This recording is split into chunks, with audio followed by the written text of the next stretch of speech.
بسم اللہ الرحمن الرحیم۔ السلام علیکم ورحمۃ اللہ وبرکاتہ۔ خواتین و حضرات، بلا شبہ اللہ تعالیٰ نے ہم پر اپنی رحمت فرمائی ہے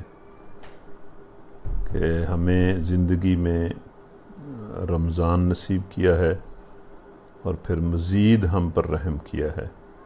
کہ رمضان کی راتوں میں ہمیں قرآن مجید کی تلاوت کرنے اور اس کا فہم حاصل کرنے کی یہ توفیق بھی بخشی ہے۔ ہم سب اس کا شکر ادا کرتے ہیں اور اس کے شکر کے ساتھ اور اس کی حمد اور ثنا کے ساتھ اور حضور نبی کریم صلی اللہ علیہ وسلم پر بے شمار مرتبہ درود اور سلام کے ساتھ اور ان بڑی ہی مبارک گھڑیوں میں اپنے لیے اور سب اہل ایمان کے لیے اللہ تعالیٰ سے مغفرت اور فضل اور رحمت کی دعا کے ساتھ آج ہم اپنے 5ویں دن کے پروگرام کا آغاز کر رہے ہیں۔ اللہ تعالیٰ آپ کے لیے بھی آسانیاں پیدا کرے۔ میں آپ کا شکریہ بھی ادا کرتا ہوں، آپ کے لیے ہر اچھی دعا بھی اللہ سے کرتا ہوں، اور آپ بھی اپنے اندر ہمت پیدا کریں کہ اس پروگرام کو بڑے اچھے انداز سے سنیں، اور ساتھ ساتھ یہ کام بھی ضرور کریں کہ اور لوگوں کو بھی اس کا حصہ بنائیں۔ ہماری یہ خواہش اور دعا ہے کہ بہت سارے ہمارے بھائی اور بہنیں اس پاکستان میں بھی اور ملک سے باہر بھی ہمارے اس پروگرام کا حصہ بنیں۔ اعوذ باللہ من الشیطان الرجیم، بسم اللہ الرحمن الرحیم، الحمد للہ رب العالمین، الرحمن الرحیم، مالک یوم الدین، ایاک نعبد و ایاک نستعین، اہدنا الصراط المستقیم، صراط الذین انعمت علیہم غیر المغضوب علیہم ولا الضالین، آمین۔ بسم اللہ الرحمن الرحیم، والمحصنات من النساء الا ما ملكت ایمانکم کتاب اللہ علیکم واحل لکم ما وراء ذلكم أن تبتغوا بأموالكم محسنين غير مسافحين، فما استمتعتم به منهن فآتوهن أجورهن فريضة، ولا جناح عليكم فيما تراضيتم به من بعد الفريضة، ان اللہ کان علیما حکیما، ومن لم یستطع منکم طولا ان ينکح المحصنات المؤمنات فمما ملکت ایمانکم من فتياتكم المؤمنات، واللہ اعلم بایمانکم بعضکم من بعض، فانکحوہن بإذن اہلہن وآتوہن اجورہن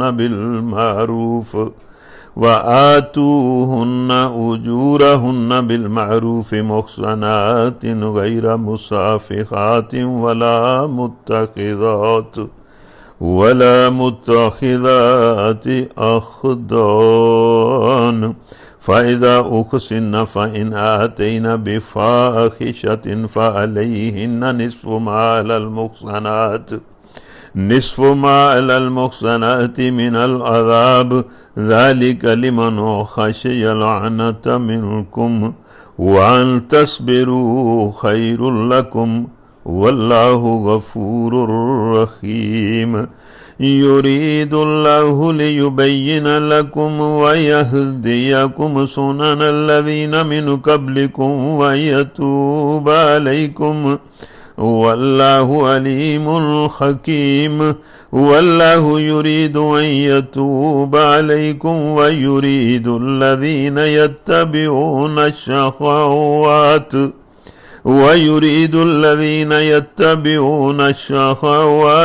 أن تميلوا ميلا عظيما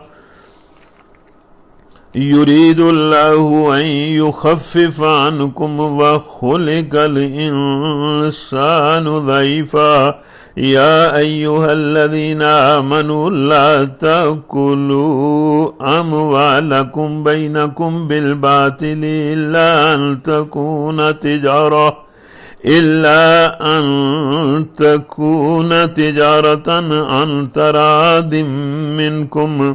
ولا تقتلوا أنفسكم إن الله كان بكم رحيما ومن يفعل ذلك عدوانا وظلما فسوف نصليه نارا وكان ذلك على الله يسيرا إن تجتنبوا كبائر ما تنهون عنه نكفر عنكم سيئاتكم وندخلكم مدخلا كريما ولا تتمنوا ما فضل الله به بعضكم على بعض للرجال نصيب مما اكتسبوا وللنساء نصيب مما اكتسبن واسألوا الله من فضله إن الله كان بكل شيء عليما ولكل جعلنا مواليا مما ترك الوالدان والأقربون والذين عقدت أيمانكم فآتوهم نصيبهم إن الله كان على كل شيء شهيدا الرجال قوامون على النساء بما فضل الله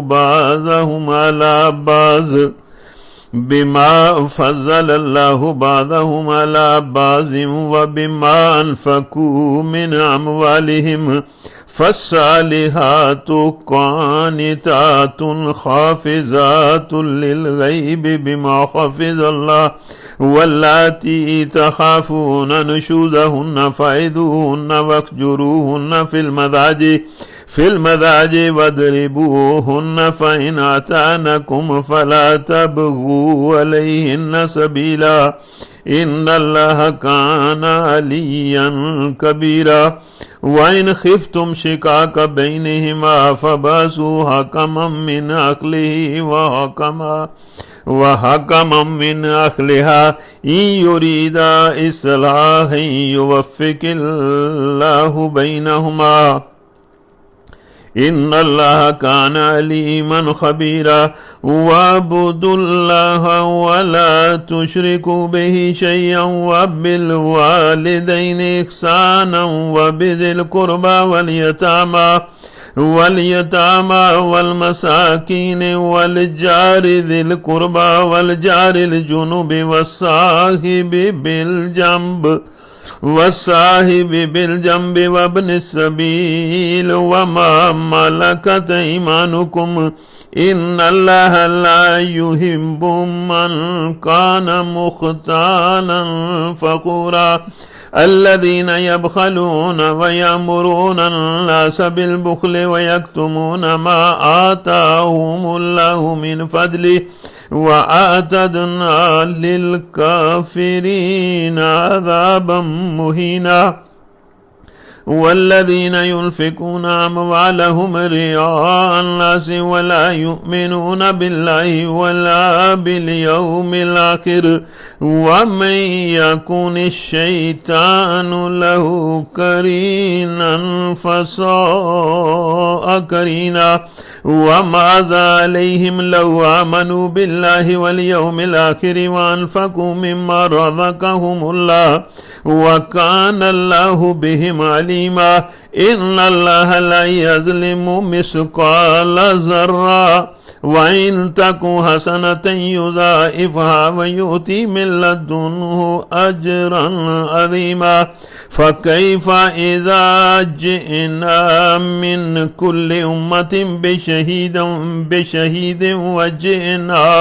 وجئنا بك على هؤلاء شهيدا يومئذ يود الذين كفروا وعصوا الرسول لو تسوى بهم الأرض ولا يكتمون الله حديثا يا أيها الذين آمنوا لا تقربوا الصلاة وأنتم سكارى حتى تعلموا ما تقولون ولا جنبا إلا عابري سبيل حتى تغتسلوا وإن كنتم مرضى أو على سفر أو جاء أحد منكم من الغائط أو لامستم النساء فلم تجدوا ماء فتيمموا صعيدا طيبا فامسحوا بوجوهكم وأيديكم إن الله كان عفوا غفورا ألم تر إلى الذين أوتوا نصيبا من الكتاب يشترون الضلالة ويريدون أن تضلوا السبيل والله أعلم بأعدائكم وكفى بالله وليا وكفى بالله نصيرا من الذين هادوا يحرفون الكلم عن مواضعه ويقولون سمعنا وعصينا واسمع غير مسمع وراعنا ليا بألسنتهم وطعنا في الدين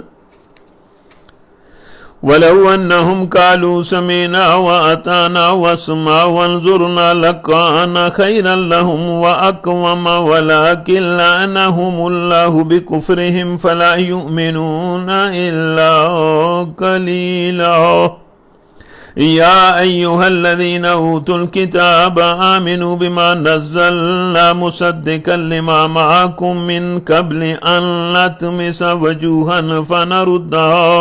فنردها على أدبارها أو نلعنهم كما لعنا أصحاب السبت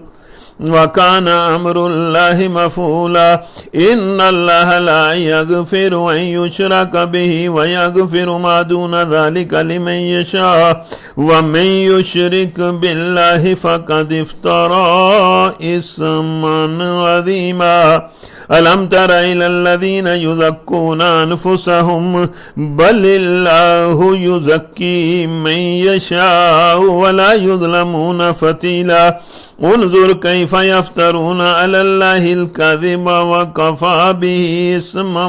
مبينا ألم تر إلى الذين أوتوا نصيبا من الكتاب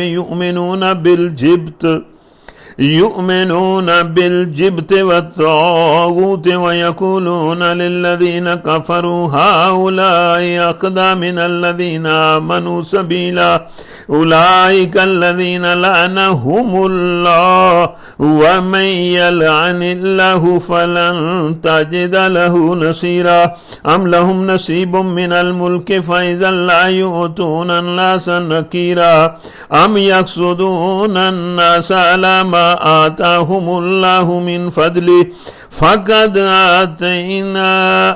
آل إبراهيم الكتاب والحكمة وآتيناهم ملكا عظيما فمنهم من آمن به ومنهم من صد عنه وكفى بجهنم سعيرا إن الذين كفروا بآياتنا سوف نصليهم نارا كلما نضجت جلودهم بدلناهم جلودا غيرها ليذوقوا العذاب إن الله كان عزيزا حكيما والذين آمنوا وعملوا الصالحات سندخلهم جنات تجري من تحتها الأنهار خالدين فيها أبدا لهم فيها أزواج مطهرة وندخلهم ذلا ذليلا إن الله يأمركم أن تؤدوا الأمانات إلى أهلها وإذا حكمتم بين الناس أن تحكموا بالعدل إن الله نعم ما يعظكم به إن الله كان سميعا بصيرا يا أيها الذين آمنوا أطيعوا الله وأطيعوا الرسول وأولي الأمر منكم فإن تنازعتم في شيء فردوه إلى الله والرسول إن كنتم تؤمنون بالله واليوم الآخر ذلك خير وأحسن تأويلا۔ تو یہاں 5ویں پارے کا ربع مکمل ہو رہا ہے۔ ویسے تو قرآن مجید کو اگر کوئی بندہ پڑھے اور پھر وہ سمجھ رہا ہو تو جی تو چاہتا ہے کہ اس حصے کی بھی وضاحت کی جائے، اس آیت پر بھی بات کی جائے، اس آیت پر بھی بات کی جائے، لیکن ہم چونکہ کمزور لوگ ہیں، اتنا بوجھ ہم برداشت نہیں کر سکتے، تو اس لیے درمیان میں سے کسی چیز کو ہم نے تھوڑا سا سمجھنے کی کوشش کرنی ہے۔ تو اس میں جو پہلا تھوڑا حصہ میں چاہتا ہوں کہ ہم اس پر بات کریں، وہ آیت نمبر 26 سے شروع ہوتا ہے، جو اس آیت سے شروع ہوتا ہے کہ یرید اللہ لیبین لکم ویہدیکم سنن الذین من قبلکم ویتوب علیکم واللہ علیم حکیم۔ اب دیکھیں، اگر آپ کا دھیان اس طرف ہے اور تھوڑا سا آپ دلچسپی بھی رکھتے ہیں اس پاکیزہ کلام کو جو ہر اعتبار سے پاک ہے، جس طرح خود اللہ تعالیٰ کی ذات عیب سے پاک ہے، اسی طرح اس کا کلام بھی عیب اور نقص سے پاک ہے، بالکل پاک ہے۔ تو اگر آپ کی توجہ اس طرف ہے تو اللہ فرماتا ہے کہ اللہ تو چاہتا ہے کہ تم لوگوں پر ان طریقوں کو واضح کرے اور انہی طریقوں پر تمہیں چلائے جن کی پیروی تم سے پہلے گزرے ہوئے صلحاء کرتے تھے۔ مطلب یہ کہ شروع سے اللہ تعالیٰ نے جو طریقہ زندگی بھیجا ہے، جو طریقے بھیجے ہیں زندگی گزارنے کے، وہ بہت اچھے ہیں، پاکیزہ ہیں، سچائی ہیں، عدل ہیں، انسان کی دنیا کو سنوارنے والے ہیں، انسان کی آخرت کو سنوارنے والے ہیں، اور انہی طریقوں پر شروع سے اللہ کے نیک بندے صلحاء جو ہیں وہ عمل کرتے رہے ہیں۔ تو اللہ فرما رہا ہے کہ ہم محمد صلی اللہ علیہ وسلم کے ذریعے اور قرآن مجید کے ذریعے وہی طریقے تم پر واضح کرنا چاہتے ہیں کہ تمہیں بھی وہ طریقے پتہ چلیں اور تم بھی انہی طریقوں کے مطابق زندگی گزارو اور انہی اللہ کے اچھے بندوں میں شامل ہو جاؤ۔ وہ اپنی رحمت کے ساتھ تمہاری طرف متوجہ ہونے کا ارادہ رکھتا ہے اور وہ علیم بھی ہے اور دنا بھی ہے۔ دیکھو، اللہ تعالیٰ تو سب کچھ جانتا ہے اور بڑا حکیم اور دنا ہے، اور وہ جو تعلیمات تمہیں دے رہا ہے وہ ان تعلیمات کے ذریعے اپنی رحمت کے ساتھ تمہاری طرف متوجہ ہوتا ہے. یعنی دیکھیں نا کتنی خوبصورت بات ہے کہ اگر تم اس کی تعلیمات سے اعراض برتو گے مطلب تو اس کی رحمت سے محروم ہو جاؤ گے. وہ تو ان تعلیمات کے ذریعے ان احکام کے ذریعے تم پر رحمت اپنی کرنا چاہتا ہے، اور سارے حقائق تو وہی جانتا ہے، علم بھی اسے ہی ہے اور وہ بڑا دانا ہے. تو یہ جو کلمے ہیں اس کے، یہ اس کی رحمت ہیں، اور یہ اس نے اپنے علم کی بنیاد پر اور اپنی حکمت کی بنیاد پر تمہیں عطا کیے. بڑی خوبصورت باتیں ہیں. ہاں اللہ تو تم پر رحمت کے ساتھ توجہ کرنا چاہتا ہے، یعنی اللہ تو اپنی رحمت کے ساتھ تمہاری طرف متوجہ ہونا چاہتا ہے، اور یہ اس کی رحمت ہے کہ وہ تمہیں اپنی طرف سے زندگی گزارنے کے طریقے بتا رہا ہے. مگر اب یہ دیکھیں، کیونکہ یہ آزمائش ہے نا، آزمائش کی بھی بار بار اللہ تعالیٰ ساتھ بتاتا جاتا ہے. مگر جو لوگ خود اپنی خواہشات نفس کی پیروی کر رہے ہیں، مطلب جو لوگ اللہ کی تعلیمات پر نہیں چلنا چاہتے اور اپنی خواہشات نفس کو انہوں نے سب کچھ بنا رکھا ہے اور اس کی پیروی کر رہے ہیں، وہ تو یہ چاہتے ہیں کہ تم بھی راہ سے ہٹ کر دور نکل جاؤ. مطلب ان کی خواہش تو یہی ہے کہ بھئی سارے لوگ انہی کی طرح ہو جائیں، اور اللہ تم پر سے پابندیوں کو ہلکا کرنا چاہتا ہے، کیونکہ انسان کمزور پیدا کیا گیا ہے. مطلب یہ کہ وہ اپنی کوئی تعلیمات کے ذریعے تمہارے پاؤں میں تمہارے ہاتھوں میں کوئی بیڑیاں نہیں پہنانا چاہتا، بلکہ وہ تو تمہاری زندگی میں جو جہالت کی وجہ سے موجود پابندیاں ہوتی ہیں ان کو بھی ہلکا کرنا چاہتا ہے. اپنی تعلیمات کے ذریعے تمہارے لیے آسانیاں پیدا کرنا چاہتا ہے. آگے اللہ نے نصیحت کی ہے کہ اے ایمان والو، آپس میں ایک دوسرے کے مال باطل طریقوں سے نہ کھاؤ. مطلب جھوٹ سے، فریب سے، خیانت سے، غلط طریقے سے ایک دوسرے کے مال نہ کھاؤ. لین دین ہونا چاہیے آپس کی رضامندی سے. مطلب تجارت کرو، ایک دوسرے سے چیز لو، اللہ کے اصولوں کے مطابق کرو اور رضامندی سے کرو. مطلب ایک تو حلال طریقے سے کرو، اور دوسرا ہے کہ آپس کی رضامندی سے لین دین ہونا. چوری اور دغا اور فراڈ اور دھوکہ کر کے دوسرے کا مال کھا جانا، کسی کی کوئی امانت آپ کے پاس ہو اس کو آپ دبا جائیں اور اس میں آپ زیادتی کریں، تو اس طرح نہ کرو. اور اپنے آپ کو قتل نہ کرو، یعنی اندازہ کریں کہ ایک دوسرے کا مال غلط طریقے سے کھانے کو اللہ نے کہا ہے کہ یہ تو ایک دوسرے کو قتل کرنے کے مترادف ہے. مطلب اس کا ایک مطلب یہ بھی ہو سکتا ہے کہ اگر تم ایک دوسرے کے مال غلط طریقے سے کھاؤ گے تو پھر ایک دوسرے سے لڑو گے، ایک دوسرے کو قتل کرو گے. مطلب یہ جو تمہارا آپس کا قتل اور قتال ہے یہ اسی وجہ سے ہوتا ہے.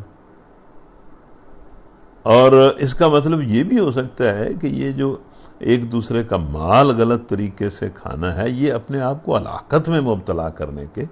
مترادف ہے. اور یقین مانو کہ اللہ تمہارے اوپر بڑا ہی مہربان ہے. جو شخص ظلم اور زیادتی کے ساتھ کسی کا مال کھائے گا اس کو ہم ضرور آگ میں جھونکیں گے، اور یہ اللہ کے لیے کوئی مشکل کام نہیں ہے. اور پھر اللہ تعالیٰ پھر ایک اپنے بندوں کو ایک تسلی دیتا ہے کہ اگر تم بڑے بڑے گناہوں سے پرہیز کرتے رہو جن سے تمہیں منع کیا جا رہا ہے تو تمہاری جو خطائیں اور چھوٹی موٹی برائیاں اور غلطیاں ہیں وہ ہم تمہارے حساب سے ساقط کر دیں گے اور تم کو عزت کی جگہ داخل کریں گے.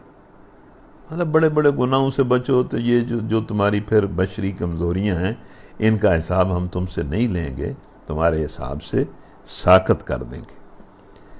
پھر اللہ تعالیٰ ایک اور بات کہتا ہے، یہ انسانوں میں بڑا ہے، وہ زیادہ کھا گیا، وہ زیادہ امیر ہو گیا، اس کے پاس یہ عہدہ ہو گیا. تو ایک دوسرے سے حسد کی وجہ سے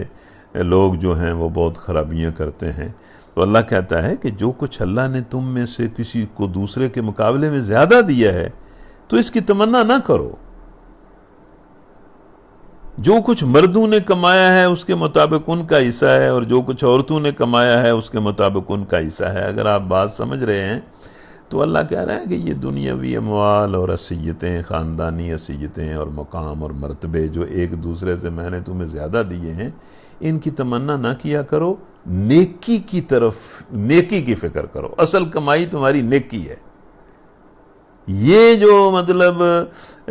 فضیلتیں ہیں، یہ تو میں نے اپنی حکمت کے تحت آزمائش کے طور پر دی۔ باقی مرد جو نیکی کمائیں گے ان کے لیے ہوگی، اور عورت جو نیکی کمائے گی ان کے لیے ہوگی۔ ان الفاظ سے اشارہ یہ ہے کہ بھئی عورتیں یہ خواہش نہ کریں کہ ہم مرد ہوں، کہ بھئی جو فضیلتیں اللہ تعالیٰ نے ایک دوسرے پر تمہیں دی ہیں ان کی زیادہ فکر اور حرص نہ کرو، بلکہ نیک کمائی کی زیادہ حرص کرو۔ ایک عورت جو ہے وہ نیک کمائی کر کے مرد کے مقابلے میں بہت آگے جا سکتی ہے، جس طرح فرعون کی بیوی نے کیا۔ فرعون کے پاس تو بڑی دنیا تھی، لیکن اس کے مقابلے میں اس کی بیوی نے جو کچھ کمایا وہ زیادہ تھا۔ تو اس طرح مرد اور عورتیں مطلب اس طرح کی تمنائیں نہ کرو کہ میں نے جو فضیلتیں دی ہیں ان کی زیادہ خواہش کرو، نیکی کمانے کی فکر کرو۔ ہاں اللہ سے اس کے فضل کی دعا مانگتے رہو، ٹھیک ہے، اللہ سے فضل مانگو۔ اگر تمہیں لگتا ہے کہ فلاں آدمی کے پاس یہ چیز ہے میرے پاس نہیں ہے، تو تم بھی اللہ سے مانگو، اس کی حکمت کے تحت تمہیں ملے تو ٹھیک، اس کی کو بہت زیادہ اس کی آپ اپنے ذہن کو خراب کرنے کی ضرورت نہیں ہے۔ یقیناً اللہ ہر چیز کا علم رکھتا ہے۔ تو اس طرح دیکھیں ان آیات میں اللہ تعالیٰ نے کتنی خوبصورت نصیحتیں کی ہیں۔ پھر اس کے بعد آپ دیکھیں کہا جاتا ہے کہ یہ دہشت گردی کا دین ہے۔ یہ دہشت گردی کا دین نہیں ہے۔ اس دین نے جتنا انسانوں کے ساتھ انصاف کیا ہے اور ہمدردی کی ہے اور خیر خواہی کی ہے، کسی اور دین کے اندر نہیں۔ اب یہ آیت نمبر غالباً 36 ہے،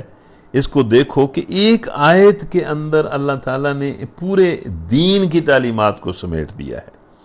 وَاعْبُدُوا اللَّهَ وَلَا تُشْرِكُوا بِهِ شَيْئًا،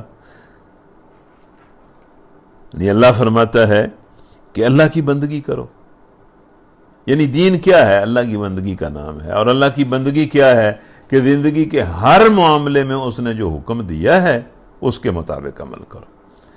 یعنی سب اللہ کی بندگی کرو، اس کے ساتھ کسی کو شریک نہ کرو،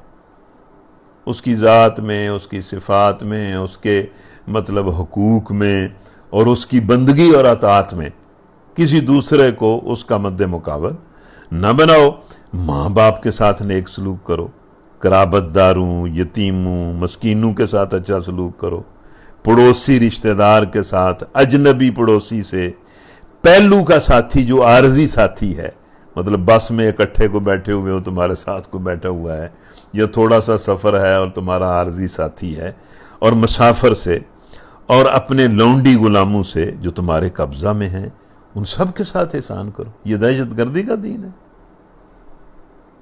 یہ تو سب لوگوں کے ساتھ احسان کرنے کا حکم دے رہا ہے۔ یقین جانو کہ اللہ کسی ایسے شخص کو پسند نہیں کرتا جو اپنے پندار میں مغرور ہو اور اپنی بڑائی پر فخر کرے۔ اب اس میں آپ کو سمجھ آئی ہے کہ جو بندہ مغرور ہوتا ہے وہ دوسرے کے ساتھ اچھا سلوک نہیں کرتا۔ جس میں کسی بھی نوعیت کا تکبر آ جاتا ہے، کوئی خاندانی تکبر ہے، یا مال کا تکبر ہے، یا علم کا تکبر ہے، یا کوئی عہدے کا تکبر ہے، اور وہ چیز، وہ اللہ کی نعمت اس کے اندر عاجزی پیدا کرنے کی بجائے اس کے اندر تکبر پیدا کر دیتی ہے، تو پھر وہ انسانوں کے ساتھ اچھا سلوک نہیں کرتا۔ تو اس لیے اللہ نے فرمایا کہ جو بندہ مطلب ہے کہ اپنے پندار میں اپنے آپ کو بڑی چیز سمجھتا ہے، اللہ تعالیٰ تو اس کو پسند نہیں کرتا۔ اس طرح آگے بھی آتے ہیں، لیکن ہم اختصار سے چونکہ بات کرنا چاہتے ہیں۔ اس کے بعد اس میں ایک بڑی دھمکی دی گئی ہے آیت نمبر 47 میں یہودیوں کو، کہ کیونکہ یہودی بڑی شرارتیں کرتے رہے نا مدینہ میں، نبی صلی اللہ علیہ وسلم کے خلاف پراپوگنڈا کرنا، نبی صلی اللہ علیہ وسلم کی مطلب کسی نہ کسی طریقے سے نعوذ باللہ توہین کرنے کی کوشش کرنا، یہ ان کا وتیرہ تھا، سازشیں کرنا۔ تو اللہ انہیں کہہ رہا ہے کہ یا ایھا الذین اوتوا الکتاب آمنوا بما نزلنا مصدقا لما معکم من قبل، کہ اے وہ لوگوں جنہیں ہم نے پہلے کتاب دی تھی، ایمان لے آؤ اس تعلیم پر جو اس تعلیم کی تصدیق کرتی ہے جو تمہارے پاس ہے، اس کو سچا کہتی ہے۔ لیکن ساتھ ہی فرمایا من قبل، اس سے پہلے کہ ان نطمسا وجوہن فنردھا علی ادبارہا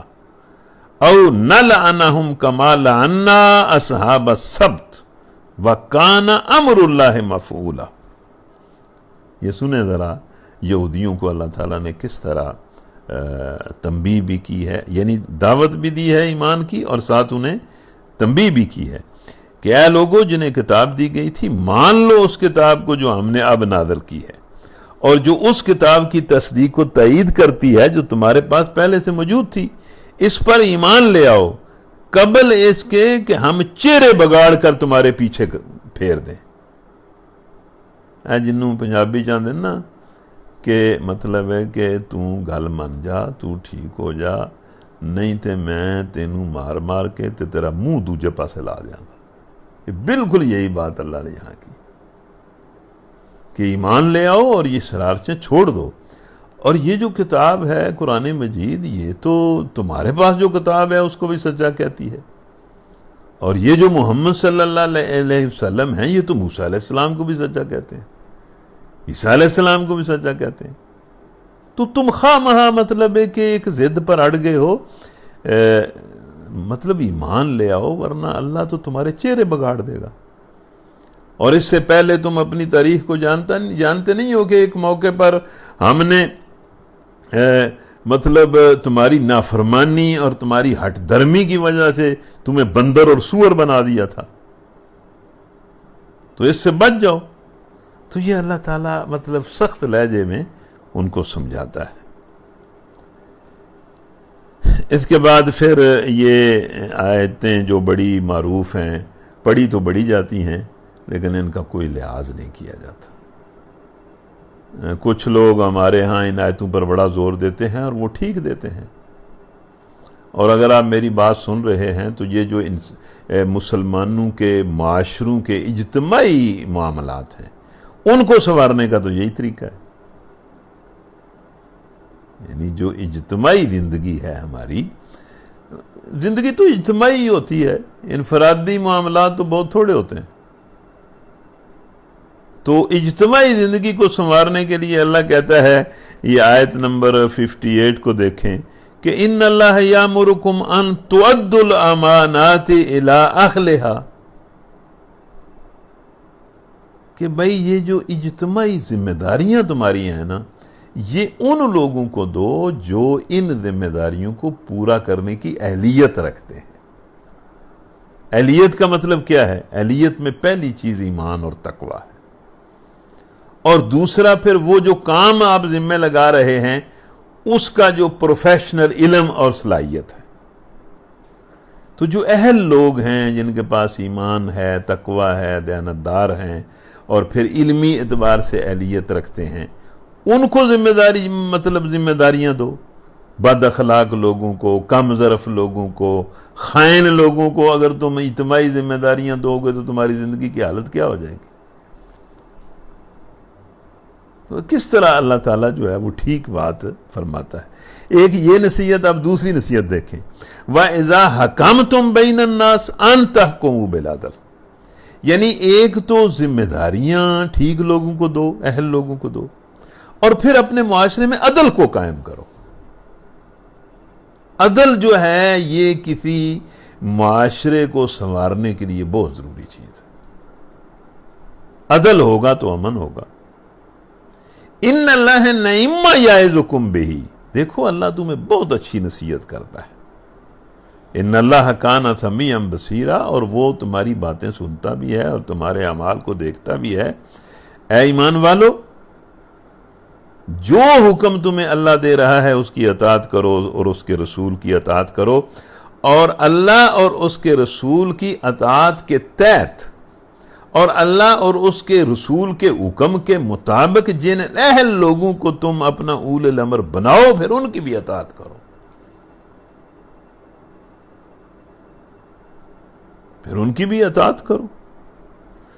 فَإِن تَنَازَعْتُمْ فِي شَيْءٍ فَرُدُّوهُ إِلَى اللَّهِ وَالرَّسُولِ إِن كُنتُمْ تُؤْمِنُونَ بِاللَّهِ وَالْيَوْمِ الْآخِرِ ذَلِكَ خَيْرٌ وَأَحْسَنُ تَأْوِيلًا۔ لیکن اس کے باوجود یہ جو تمہارے اولو الامر ہیں یہ کوئی آئیڈیل نہیں ہے، یہ کوئی حق اور باطل کی کسوٹی نہیں ہے۔ حق اور باطل کی کسوٹی تو اللہ اور اس کے رسول کا حکم ہے۔ تو اگر تمہارا ان کے ساتھ کوئی تنازع ہو جائے، اختلاف ہو جائے،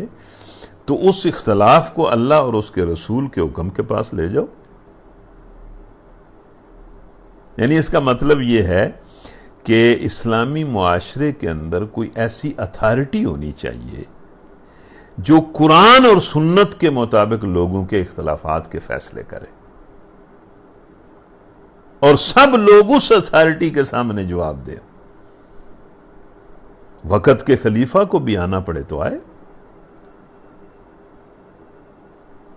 یعنی قرآن اور سنت جو ہے وہ کسوٹی ہے، وہ معیار ہے، اس کو سامنے رکھیں اور جو کچھ قرآن اور سنت کہہ رہا ہے وہ کریں۔ جس طرح وہ ابو بکر صدیق رضی اللہ تعالیٰ عنہ کی کتنی تاریخی بات ہے کہ جب ان کو خلیفہ بنایا گیا تو انہوں نے جو پہلی تقریر کی، اس پہلی تقریر کے پہلے جملے میں انہوں نے ارشاد فرمایا، انہوں نے کہا کہ لوگوں مسلمانوں، میں کوئی تم میں سے زیادہ تو اہل نہیں تھا، لیکن تم نے میرے کندھوں پر بہت زیادہ بوجھ ڈال دیا ہے، مجھ پر بہت ہی سخت ذمہ داری مجھ پر ڈال دی ہے، اب میری مدد کرو، اور مدد اس طرح کرو کہ اگر میں قرآن اور سنت کی اطاعت کروں تو اس میں میری مدد کرو، میرے ساتھ تعاون کرو، اور جہاں میں دیکھوں، جہاں تم مجھے دیکھو کہ میں اللہ اور اس کے رسول کے کسی حکم کے خلاف جا رہا ہوں تو مجھے پکڑو اور سیدھا کر دو۔ اسی طرح حضرت عمر رضی اللہ تعالیٰ عنہ کا بڑا عجیب واقعہ ہے کہ وہ تقریر کر رہے تھے مسجد نبوی میں، اور انہوں نے اپنی تقریر میں کہا کہ لوگوں نے اپنی بیویوں کو بہت زیادہ مہر دینا شروع کر دیا ہے، تو میرا جی چاہتا ہے کہ میں پابندی لگا دوں کہ بھائی نہیں، اتنا مہر دیا کریں، زیادہ نہ دیا کریں۔ تو ایک عورت کھڑی ہو گئی، اس نے کہا کہ عمر، جس چیز کی پابندی اللہ نے نہیں لگائی آپ کیسے لگاتے ہیں؟ اور پھر اس نے ایک آیت پڑھی، تو حضرت عمر نے کہا کہ اگر یہ عورت مجھے نہ سمجھاتی تو میں تباہ ہو جاتا، میں غلطی کر بیٹھتا۔ تو مطلب یہ کہ اللہ کا جو قانون ہے وہ سپریم ہے، اور کسی اسلامی معاشرے اور اسلامی اسٹیٹ کے اندر سارے لوگ اس قانون کے پابند ہیں۔ تو اس طرح اللہ تعالی ہمیں سمجھاتا ہے اور ہمیں مطلب کتنے اچھے دین کی طرف ہماری رہنمائی کرتا ہے۔ اب یہ میں نے تو پہلے کہا ہے نا کہ قرآن کی جب تلاوت سمجھ کر کہیں تو قرآن آگے نہیں بڑھنے دیتا، قرآن روکتا ہے کہ وہ اس بات کی بھی وضاحت کرو، اس بات کی بھی وضاحت کرو، لیکن یہ کہ ہمارے پاس وقت بھی نہیں ہے، اور ویسے بھی آپ کی آنکھیں جو ہیں وہ بند ہوتی ہیں، اور نشہ آپ کو چڑھ جاتا ہے اور سر بوجھل ہو جاتا ہے۔ ظاہر ہے پکوڑے زیادہ کھائے، چاٹ زیادہ کھایا، اور پھر پکوڑے اور چاٹ کے بعد روٹی بھی زیادہ کھا لی، اور بڑی مشکل سے تراویح کی نماز پڑھی کچھ نہ پڑھی، تو اس وجہ سے پھر، اور ویسے بھی ہم اگر زیادہ لمبا کریں تو شاید آپ اس کو بوجھ محسوس کریں، تو اللہ بھی یہ کہتا ہے کہ آسانی کے ساتھ کام کرو۔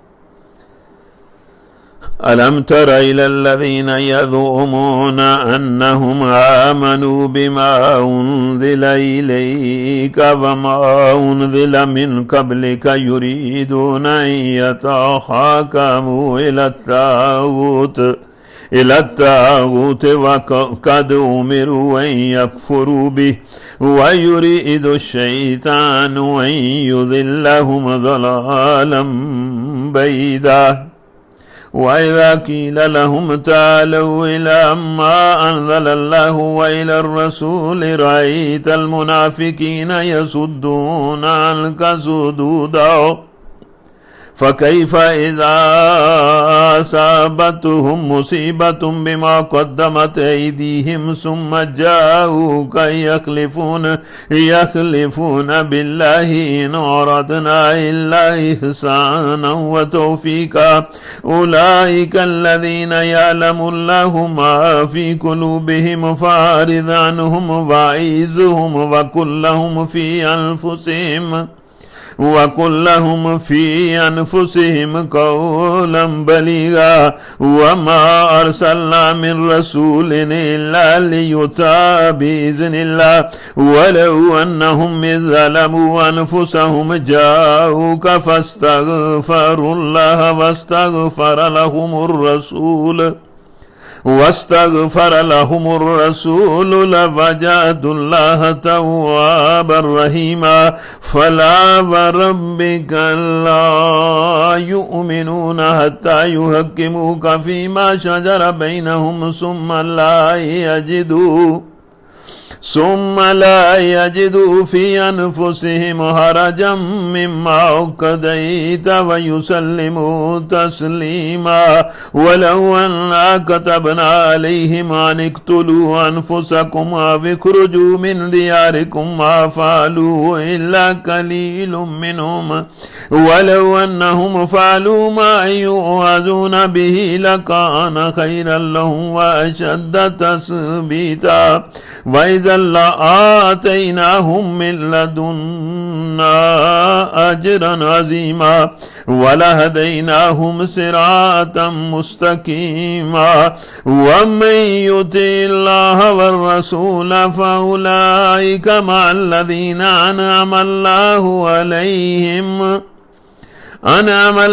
عليهم من النبيين والصديقين والشهداء والصالحين وحسن أولئك رفيقا ذلك الفضل من الله وكفى بالله عليما۔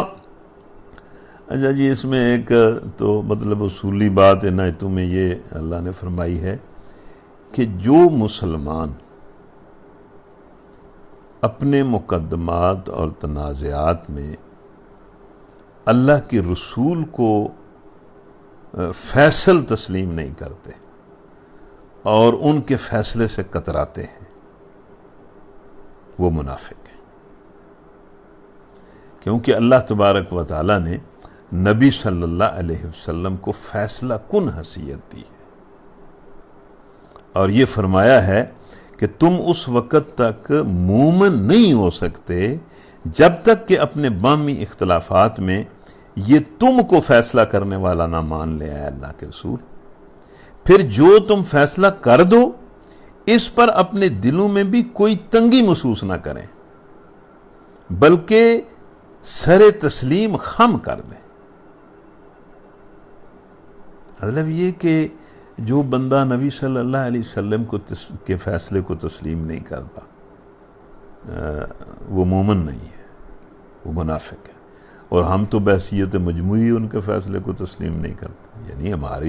ہماری عدالتوں میں یا ہمارے معاملات میں کوئی فیصلہ کن حیثیت جو ہے وہ اللہ کے رسول کے احکام کو ہے یا اللہ کے احکام کو ہے، تو یہ بڑی افسوسناک صورتحال ہے۔ اور اس کے ساتھ یہ جو آیت ہے یہ بڑی ہی خوبصورت آیت ہے، اب یہ آگے نہیں بڑھنے دے رہی کہ اس میں ایک مطلب بہت ہی اچھی بات اہل ایمان کو اللہ نے فرمائی ہے، اور فرمایا ہے کہ وَمَن يُطِعِ اللَّهَ وَالرَّسُولَ، یہ آیت نمبر 68 ہے، اور جو کوئی اللہ اور اس کے رسول کی اطاعت کرے گا، ان کو ظاہر ہے اللہ تعالیٰ جو بھی اللہ اور اس کے رسول کی اطاعت کرے گا اس کو اللہ بڑے انعامات دیتا ہے، لیکن یہاں ایک انعام کا اللہ اعلان کر رہا ہے کہ جو کوئی اللہ اور اس کے رسول کی اطاعت کرے گا ان کو میں نبیوں کا، شہیدوں کا،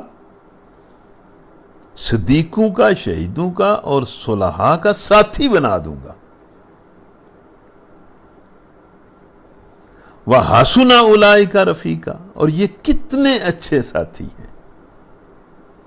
دنیا کی زندگی میں بھی ساتھی بنا، جو مطلب اللہ اور اس کے رسول کی اطاعت کرے گا تو دنیا کی زندگی میں بھی میں ان کو ان لوگوں کے ساتھ ملا دوں گا جو صلحاء ہیں اور وہ ان کے ساتھ زندگی گزاریں گے۔ یہ قدرتی نیچرل بات ہے، اور آخرت میں بھی میں انہی کے ساتھ ان کا انجام کروں گا۔ تو اچھی دوستی، اچھے دوست اور اچھے ساتھی جو ہیں وہ تو بہت بڑی نعمت ہوتے ہیں۔ تو اللہ تعالیٰ انبیاء، صدیقین، شہداء اور صالح جو اس کے بندے ہیں ان کا ساتھی بنا دیتا ہے اس بندے کو جو اللہ اور اس کے رسول کی اطاعت کرتا ہے، ان کے ساتھ ان کو ملا دیتا ہے۔ اس کے بعد اللہ فرماتا ہے ذالک الفضل من اللہ، یہ اللہ کا بہت بڑا فضل ہے کہ جو بندہ اس کی اور اس کے رسول کی اطاعت کرتا ہے ان کو یہ ساتھی عطا کر دیتا ہے۔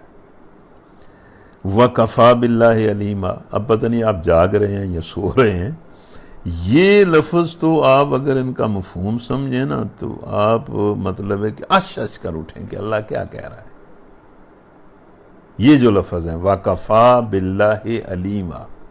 میں آپ کو دعوت دیتا ہوں جو بیٹیاں بہنیں جاگ رہی ہیں، جو بھائی جاگ کے سن رہے ہیں، میں انہیں ان الفاظ پر غور کی دعوت دیتا ہوں کہ وہ غور کریں۔ وَكَفَى بِاللَّهِ عَلِيمًا، اس کا کیا مطلب ہے؟ وَكَفَى بِاللَّهِ عَلِيمًا، اس کا مطلب یہ ہے کہ حقیقت جاننے کے لیے، یعنی کسی بھی معاملے کی سچائی جاننے کے لیے اللہ کا علم کافی ہے۔ یعنی اللہ جو تمہیں بتا رہا ہے وہی اس چیز کی اور اس معاملے کی حقیقت ہے۔ وَكَفَى بِاللَّهِ عَلِيمًا، یعنی کسی بھی معاملے کی جو سچائی اور حقیقت ہے اس کو جاننے کے لیے اللہ کے علم پر اعتماد کریں۔ اور یہ بات سمجھ بھی آتی ہے، ظاہر ہے اللہ کا جو علم ہے وہی، اسی سے ہر چیز کی حقیقت کھلتی ہے، وہی ہر چیز کی حقیقت بتاتا ہے۔ یا ایھا الذین آمنوا خذوا حذرکم فانفروا ثبات او انفروا جميعا وإن منکم لمن لیبطئن فإن أصابتکم مصیبۃ قال قد انعم اللہ علی اذ لم اکن معهم شہیدا ولئن اصابکم فضل من اللہ لیقولن کأن لم تکن بینکم وبینہ مودۃ یا لیتنی کنت معکم فأفوز فوزا عظیما فلیقاتل فی سبیل اللہ الذین یشرون الحیاۃ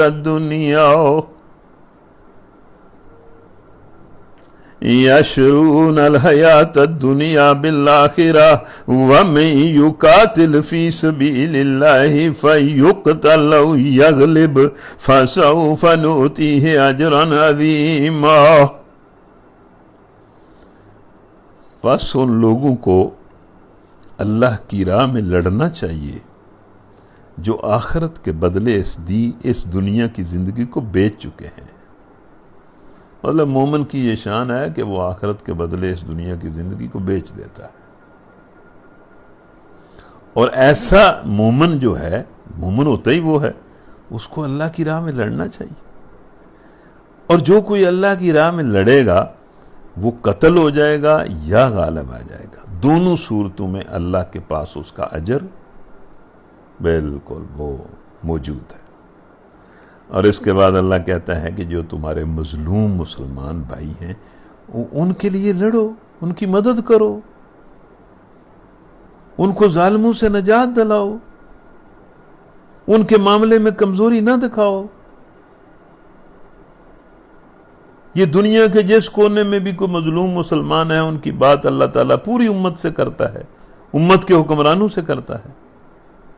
اس میں کون سی بات ہے؟ دو ٹوک الفاظ میں اللہ کہتا ہے وَأَمَّا لَكُمْ لَا تُقَاتِلُونَ فِي سَبِيلِ اللَّهِ والمستضعفين من الرجال والنساء والولدان الذين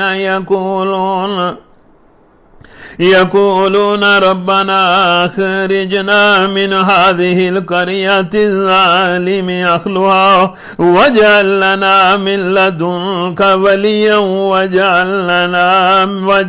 لنا من لدنك نصيرا۔ اب یہ ساری امت سنے، اس میں کون سی بحث کی ضرورت ہے؟ اس میں کون سے لڑائی جھگڑے کی ضرورت ہے؟ بات تو اللہ کر رہا ہے اور سب مسلمانوں سے کر رہا ہے، جو جس حیثیت میں بھی ہے، جو جتنا ذمہ دار ہے۔ اللہ فرما رہا ہے کہ آخر کیا وجہ ہے کہ تم اللہ کی راہ میں ان بے بس مردوں، عورتوں اور بچوں کی خاطر نہ لڑو جو کمزور پا کر دبا لیے گئے ہیں اور فریاد کر رہے ہیں کہ خدایا ہم کو اس بستی سے نکال جس کے باشندے بڑے ظالم ہیں، اور اپنی طرف سے ہمارا کوئی حامی و مددگار پیدا کر دے۔ اب اس میں کون سی بحث کی کون سی ضرورت ہے؟ بحث کرے گا بھی کہ تو کیا کرے گا؟ یہ ٹھیک ہے کہ ہر بندہ اپنی حیثیت کے اعتبار سے ذمہ دار ہے، لیکن اللہ تعالیٰ تو سارے اہل ایمان کو کہہ رہا ہے اور صاف الفاظ میں کہہ رہا ہے الذين آمنوا يقاتلون في سبيل الله والذين كفروا يقاتلون في سبيل الطاغوت فقاتلوا أولياء الشيطان إن كيد الشيطان كان ضعيفا ألم تر إلى الذين قيل لهم كفوا أيديكم وأقيموا الصلاة وآتوا الزكاة فلما كتب عليهم القتال إذا فريق منهم يخشون الناس كخشية الله وأشد خشية وقالوا ربنا لما كتبت علينا القتال لولا أخرتنا إلى أجل قريب قل متاع الدنيا قليل والآخرة خير لمن اتقى ولا تظلمون فتیلا۔ اللہ کے حکم کو پسے پشت ڈالتے ہو کہ دنیا چاہتے ہو؟ کل متاع الدنیا قلیل، اور باقی موت تو جہاں بھی ہو آ جائے گی، موت سے ڈرنے کا کوئی فائدہ نہیں ہے۔ اینما تکونوا یدرککم الموت ولو کنتم فی بروج مشیدہ۔ یہ اس طرح کی آیتیں بندے کو کتنا بہادر بنا دیتی ہیں کہ بھئی موت تو تم بڑے پتہ نہیں جہاں بھی کہیں چھپے ہوئے ہوگے وہاں آ جائے گی، اور چھپنے والوں کو موت آتی رہی ہے۔ ان بیچاروں نے بڑی چھپنے کی کوشش کی ہے لیکن موت تو آ گئی۔ بس یہی ہے، چھپنے والے کو ذرا ذلت کی آتی ہے، باہر نکل کر مقابلہ کرنے والے کو عزت کی آتی۔ موت جو ہے وہ تو کسی کو نہیں چھوڑتی۔ وَإِن تُصِبْهُمْ حَسَنَةٌ يَقُولُوا هَذِهِ مِنْ عِنْدِ اللَّهِ وَإِن تُصِبْهُمْ سَيِّئَةٌ يَقُولُوا هَذِهِ مِنْ عِنْدِكَ